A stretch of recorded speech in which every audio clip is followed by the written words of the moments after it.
Welcome to doctor Raghavan channel. ये एक scientific channel है जिसमें कि हम लोग बात कर रहे हैं डायबिटीज़ के बारे में।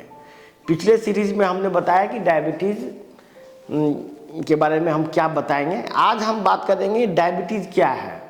एलोपैथिक चिकित्सा विज्ञान के हिसाब से ICMR Indian Council of Medical research के हिसाब से डायबिटीज़ क्या है।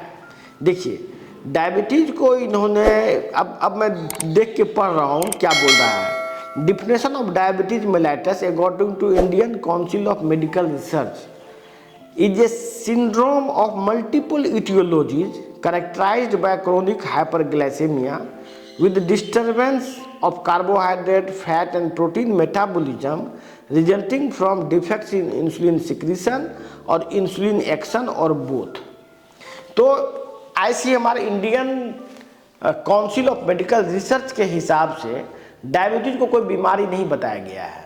यह बहुत सारे कारणों से यदि इंसुलिन का सिक्रीशन या इंसुलिन के एक्शन में कोई खराबी आ जाए, इंसुलिन के एक्शन या इंसुलिन के सिक्रीशन में कोई कमी आ जाए या उसके एक्शन से कोई खराबी हो जाए, मतलब इंसुलिन काम ना करे बॉडी में, तो यदि उसके वजह से ब्लड शुगर बढ़ता है तो इसको डायबिटीज कहते हैं according to Indian Council of Medical Research. इसमें मेटाबॉलिक डिफेक्ट हो जाता है, प्रोटीन, कार्बोहाइड्रेट एंड फैट के मेटाबॉलिज्म का प्रॉब्लम आ जाता है, यही डायबिटीज़ है।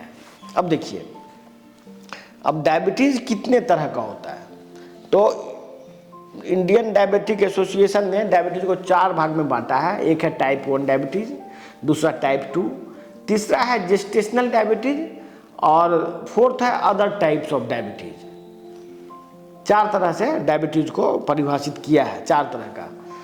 इसमें 3 और 4 जो वैरायटी है, जो कि तीसरा और चौथा वैरायटी, उसके बारे में हम लोग ज़्यादा डिस्कस नहीं करेंगे क्योंकि ये बहुत रेयर है। एक जेस्टेशनल डायबिटीज़ है, दूसरा है diabetes due to many factors like monogenic diabetes, pancreatic diabetes, drug induced, surgery induced, ये रेयर चीज़ है। लेकिन जेस्टेशनल डायबिटीज़ क्या होता है, जब किसी प्रेग्नेंट लेडी में शुगर बढ़ जाता है ड्यूरिंग प्रेगनेंसी और प्रेगनेंसी के बाद वो ठीक हो जाता है, तो उसको बोलते हैं जेस्टेशनल डायबिटीज। अब टाइप 1 एंड टाइप 2 डायबिटीज, यही 2 मेन टाइप का डायबिटीज है।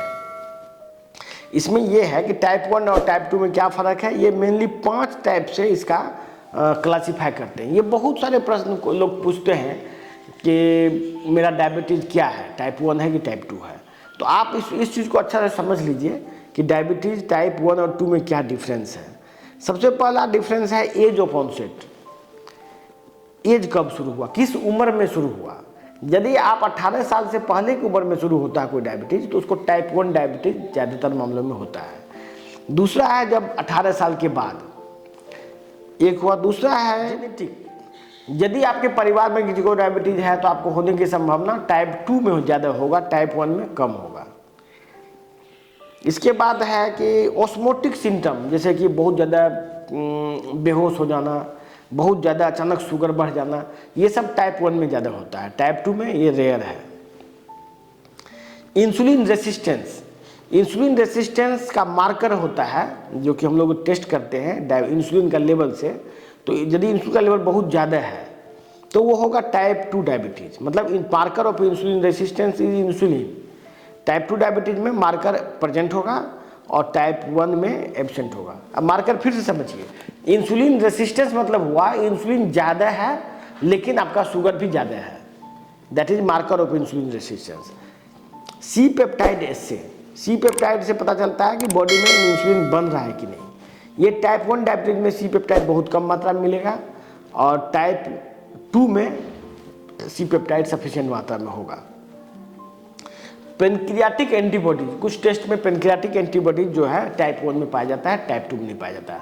तो टाइप 1 में क्या क्या होगा, एक कम उम्र में होगा, दूसरा उसके रिलेटिव्स में नहीं पाया जाएगा, इसके बाद वो मरीज सीरियस होगा, कभी भी उसका शुगर बहुत ज़्यादा हो जाएगा, वो बेहोश हो सकता है। इंसुलिन रेसिस्टेंस नहीं पाया जाएगा, सी पेप्टाइड उसमें नहीं पाया जाएगा और ये एंटीबॉडीज पाया जाएगा। तो हमने क्या डिस्कस किया, टाइप 2 डायबिटीज़ और टाइप 1 में क्या फ़र्क है। ये प्रायः लोग पूछते हैं कि टाइप 1 टाइप 2 में क्या फ़र्क है, और प्रायः लोग टाइप 1 टाइप 2 में डिफ्रेंशिएट क्लिनिकली नहीं करते हैं, क्योंकि 90% से ज़्यादा डायबिटीज टाइप 2 ही होता है। इसके बाद हम डायग्नोसिस डायबिटीज का कैसे करेंगे। जैसे कि बहुत सारे लोग का, किसी का 140 शुगर है, उसी में लोग डायबिटीज अपने आप को समझ लेते हैं। लेकिन ICMR के हिसाब से यदि रैंडम शुगर 200 से ज़्यादा हो तभी आप डायबिटिक हैं।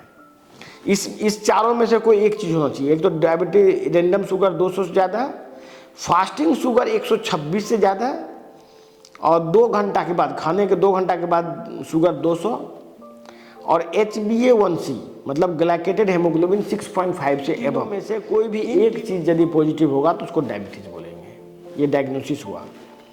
अब सिम्टम, डायबिटीज़ का लक्षण क्या है।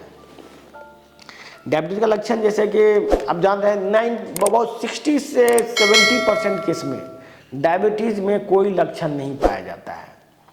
लेकिन यदि लक्षण पाया जाएगा तो क्या पाया जाएगा, उसको बहुत ज़्यादा प्यास लगेगा, क्योंकि शुगर बहुत बढ़ जाता है तो प्यास लगता है, बहुत ज़्यादा पेशाब होता है, और वेट लॉस हो जाएगा।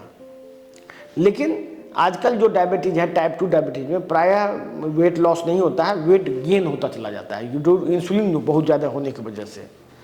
यही सिम्टम है। और वीकनेस होगा, पेशाब में इन्फेक्शन होता है, पेशाब में क्योंकि शुगर निकल रहा है इसीलिए इन्फेक्शन होगा, और शरीर में नोचनी होगा, नोचेगा, प्रूराइटिस बोलते हैं उसको। ये हो गया डायबिटीज़ का सिम्टम।